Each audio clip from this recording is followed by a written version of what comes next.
Good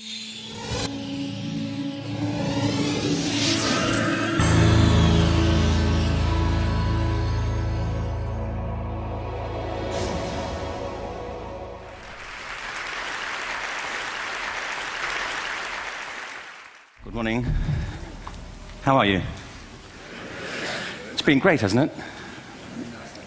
I've been blown away by the whole thing. In fact, I'm leaving.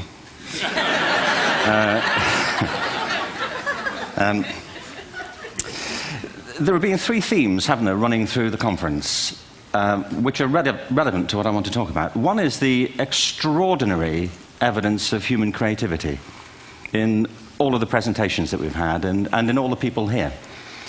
Just the variety of it and the range of it. The second is that it's put us in a place where we have no idea what's going to happen in terms of the future. No idea how this may play out. I have an interest in education. Actually, what I find is everybody has an interest in education. Don't you? I find this very interesting. If you're at a dinner party and you say you work in education, actually, you're not often at dinner parties, frankly, if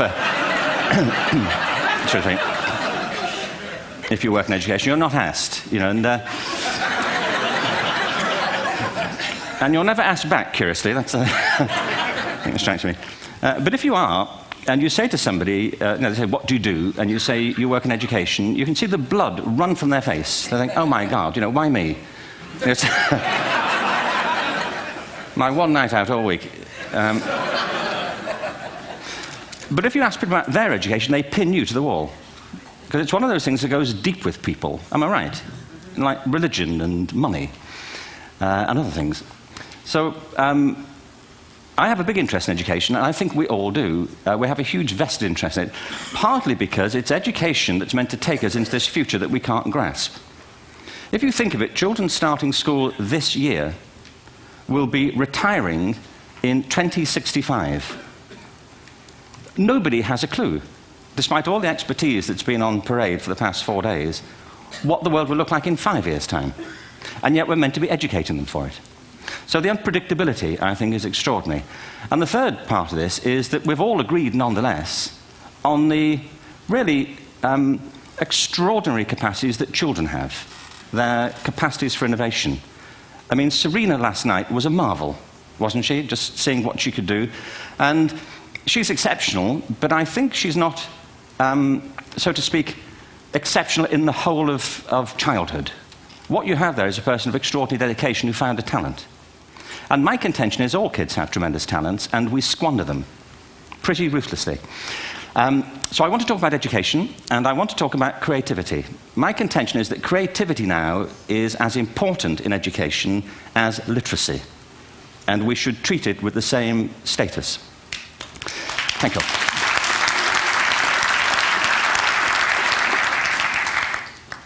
That was it, by the way. Thank you very much.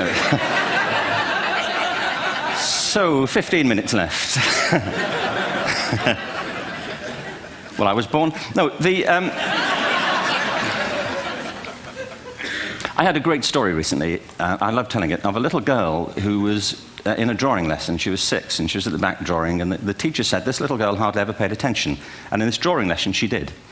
And the teacher was fascinated. She went over to her and she said, "What are you drawing?" And the girl said, "I'm drawing a picture of God."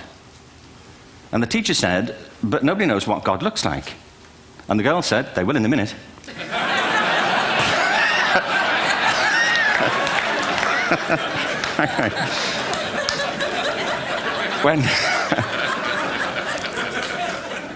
When my son was 4 in England, actually he was 4 everywhere, to be honest. I mean, if we're being strict about it, wherever he went, he was 4 that year. But he was in the Nativity play. Do you remember the story? No, it's big. It's a big story. Mel Gibson did the sequel. You may have seen it. I don't know. It was Nativity 2. But James got the part of Joseph, which we were thrilled about. We consider this to be one of the lead parts. We had the place crammed full of agents and T-shirts, James Robinson is Joseph. He didn't have to speak, but do you know the bit where the 3 kings come in? They come in bearing gifts, and they bring gold, frankincense, and myrrh. This really happened. We're sitting there, and they, I think, just went out of sequence. Because we talked to the little boy afterwards and said, are you okay with that? And they said, yeah, why was that wrong? They just switched, I think that was it. Anyway, the three boys came in, little 4-year-olds with tea towels on their heads, and they put these boxes down. The first boy said, "I bring you gold." And the second boy said, "I bring you mare." And the third boy said, "Frank sent this."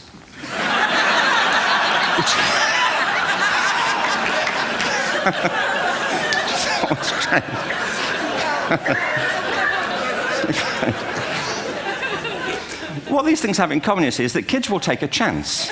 You know, if they don't know, they'll have a go. Am I right? They're not frightened of being wrong. Now, I don't mean to say that being wrong is the same thing as being creative. What we do know is, if you're not prepared to be wrong, you'll never come up with anything original. If you're not prepared to be wrong. And by the time they get to be adults, most kids have lost that capacity. They have become frightened of being wrong. And we run our companies this, by the way. We stigmatize mistakes. And we're now running national education systems where mistakes are the worst thing you can make. And the result is that we are educating people out of their creative capacities. Picasso once said this. He said that all children are born artists. The problem is to remain an artist as we grow up. I believe this passionately, that we don't grow into creativity, we grow out of it. Or rather, we get educated out of it. So why is this? I lived in Stratford-on-Avon until about 5 years ago. In fact, we moved from Stratford to Los Angeles. So you can imagine what a seamless transition, this was from LA. Actually, we lived in a place called Snitterfield, just outside Stratford, which is where Shakespeare's father was born. Are you struck by a new thought? I was. You don't think of Shakespeare having a father, do you? Do you? Because you don't think of Shakespeare being a child, do you? Shakespeare being 7. I never thought of it. I mean, he was 7 at some point. He was in somebody's English class, wasn't he? Do you understand? Really? How annoying would that be?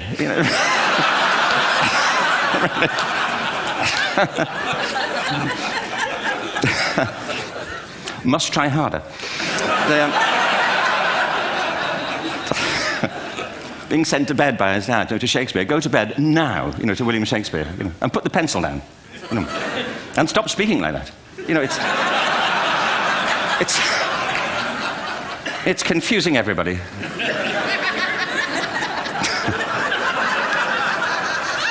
Anyway,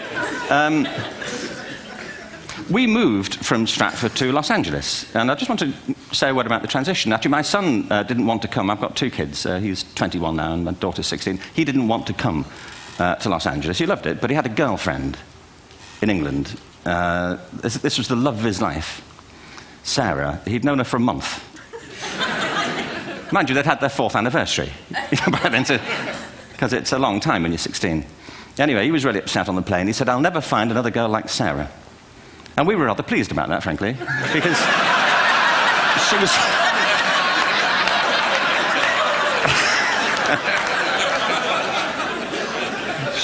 she was the main reason we were leaving the country.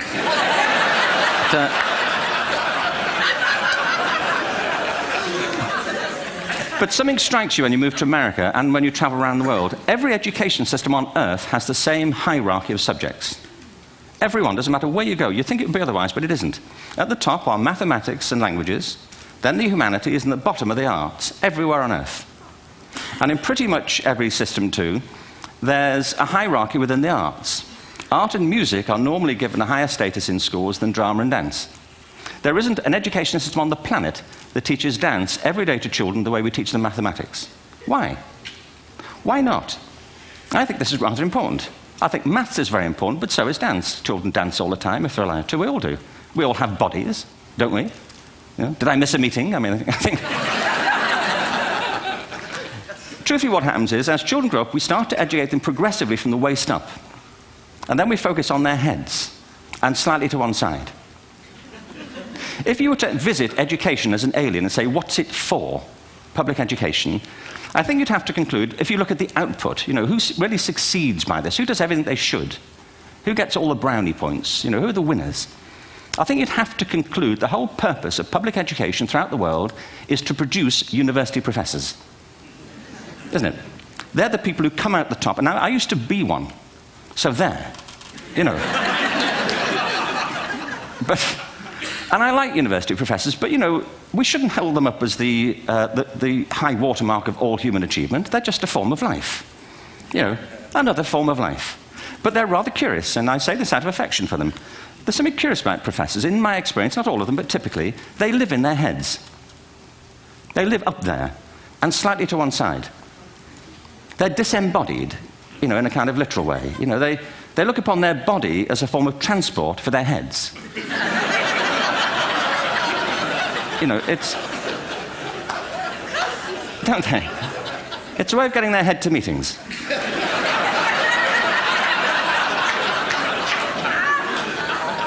If you want real evidence of out-of-body experiences, by the way, get yourself along to a residential conference for senior academics and pop into the discotheque on the final night.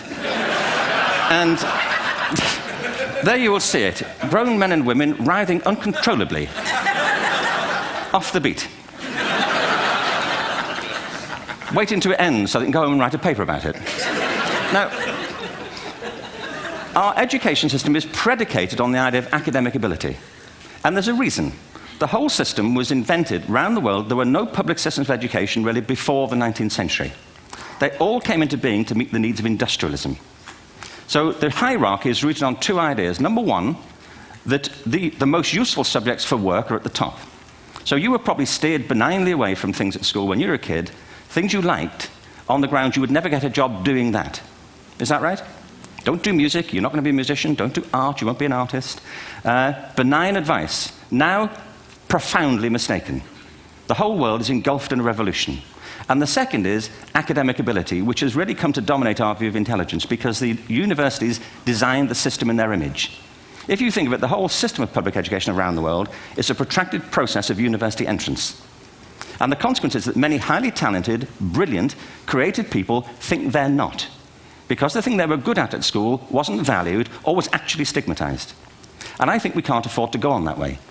In the next 30 years, according to UNESCO, more people worldwide will be graduating through education than since the beginning of history. More people. And it's the combination of all the things we've talked about, technology and its transformational effect on work, and demography and the huge explosion in population. Suddenly, degrees aren't worth anything. Isn't that true? When I was a student, if you had a degree, you had a job. If you didn't have a job, it's because you didn't want one. And I didn't want one, frankly. So, but now, kids with degrees are often heading home to carry on playing video games. Because you need an MA, where the previous job required a BA, and now you need a PhD for the other. It's a process of academic inflation, and it indicates the whole structure of education is shifting beneath our feet. We need to radically rethink our view of intelligence. We know three things about intelligence. One, it's diverse. We think about the world in all the ways that we experience it. We think visually, we think in sound, we think kinesthetically, we think in abstract terms, we think in movement. Secondly, intelligence is dynamic. If you look at the interactions of a human brain, as we heard yesterday from a number of presentations, intelligence is wonderfully interactive. The brain isn't divided into compartments. In fact, creativity, which I define as the process of having original ideas that have value, more often than not, comes about through the interaction of different disciplinary ways of seeing things. The brain is intentionally... By the way, there's a shaft of nerves that joins the two halves of the brain called the corpus callosum. It's thicker in women. Following on from Helen yesterday, I think this is probably why women are better at multitasking. Because you are. Aren't you? There's a raft of research, but I know it from my personal life. If my wife is cooking a meal at home, which is not often, thankfully, but, you know, if she's doing... No, she's good at some things. But if she's cooking, you know, she's dealing with people on the phone, she's talking to the kids, she's painting the ceiling, you know, she's doing open heart surgery over here. If I'm cooking, the door is shut, the kids are out, the phone's on the hook. If she comes in, I get annoyed. I say, Terry, please, I'm trying to fry an egg in here. You know, really.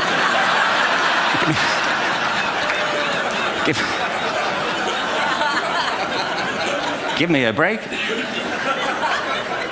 Actually, there was, do you know that old philosophical thing? If a tree falls in a forest and nobody hears it, did it happen? Remember that old chestnut? I saw a great T-shirt, really, recently, which said, if a man speaks his mind in a forest and no woman hears him, is he still wrong?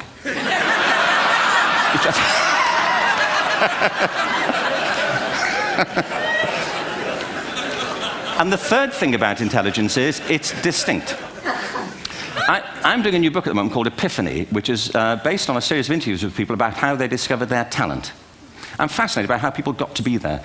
It's really prompted by a conversation I had with a wonderful woman who most people have never heard of. She's called Gillian Lynn. Have you heard of her? Some have. She's a choreographer, and everybody knows her work. She did Cats and Phantom of the Opera. She's wonderful. I used to be on the board of the Royal Ballet in England, as you can see. And anyway, Gillian and I had lunch one day. I said, how'd you get to be a dancer? And she said it was interesting. When she was at school, she was really hopeless. And the school in the 30s wrote to her parents and said, we think Gillian has a learning disorder.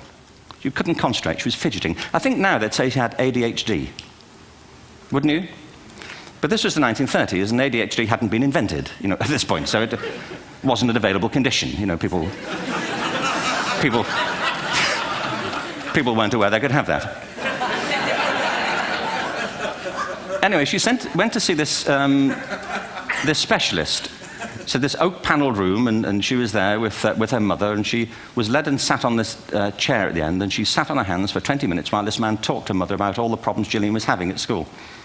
And at the end of it, because she was disturbing people, their homework was always late and so on, little kid of 8, in the end, the doctor went and sat next to Gillian and said, Gillian, I've listened to all these things that your mother's told me. I need to speak to her privately.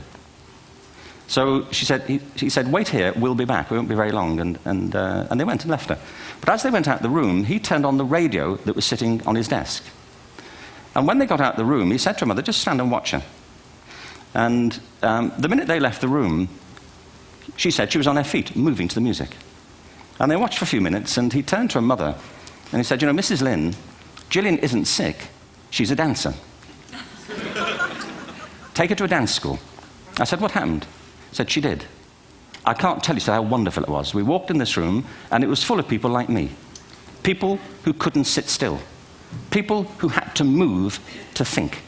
Who had to move to think. They did ballet, they did tap, they did jazz, they did modern, they did contemporary. She was eventually auditioned for the Royal Ballet School. She became a soloist. She had a wonderful career at the Royal Ballet. She eventually graduated from the Royal Ballet School, found her own company, the Gillian Dance Company, met Andrew Lloyd Webber. She's been responsible for some of those successful musical theatre productions in history. She's given pleasure to millions, and she's a multi-millionaire. Somebody else might have put her on medication and told her to calm down. Now, I think...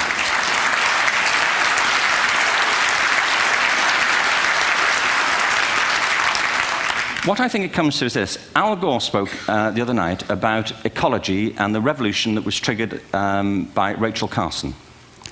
I believe our only hope for the future is to adopt a new conception of human ecology, one in which we start to reconstitute our conception of the richness of human capacity. Our education system has mined our minds in the way that we've strip-mined the earth for a particular commodity, and for the future, it won't serve us. We have to rethink the fundamental principles on which we're educating our children. There was a wonderful quote by Jonas Salk, who said, if all the insects were to disappear from the earth, within 50 years, all life on earth would end. If all human beings disappeared from the earth, within 50 years, all forms of life would flourish. And he's right. What TED celebrates is the gift of the human imagination. We have to be careful now that we use this gift wisely and that we avert some of the scenarios that we've talked about. And the only way we'll do it is by seeing our creative capacities for the richness they are and seeing our children for the hope that they are. And our task is to educate their whole being so they can face this future. By the way, we may not see this future, but they will. And our job is to help them make something of it. Thank you very much. Bravo. Here, here.